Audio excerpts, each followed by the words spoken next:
günləri Şiiyyənin atasının ölən günüdür. Bu günləri yetim qalmışım. Gel, senden ayrılır gedir, bezmedi dare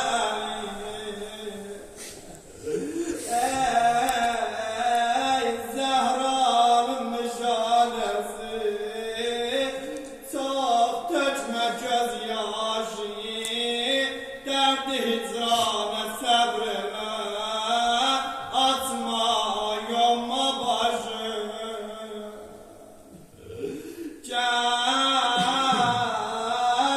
senden uzak gedir, gel taqəti tap gedirəm arzını.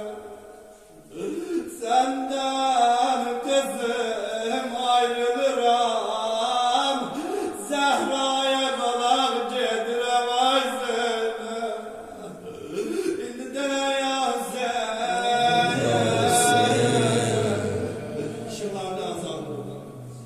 can üstə dərdi fədan, qəlbimdən ot vuracaq. Zehra'nın nefsi ölsəm də məni yandıracaq. Ay aman, ay aman. Qəbrə dil dağlı Fatimə getdi, pahüstə yara, Zehra'nın yarası yara, başda yara ara. Ay aman, ay aman. Yandım Allah, yandım Allah. Gel sinə dağla kızım, gel yaramı bağla kızım. Bak başımın yaresine, anamın yaresine ağla kızım. Ay aman, ay aman, ay aman. Can üstə ağladar məni, bir ayrı dərdi qəmiyim.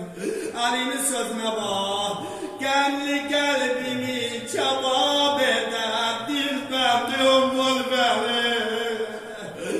Əbbasın səhnəsi xanədə, çox eylir ahun nəqa, dağlı qəlbimi niskili yandırır, səqqay kəbi bəla.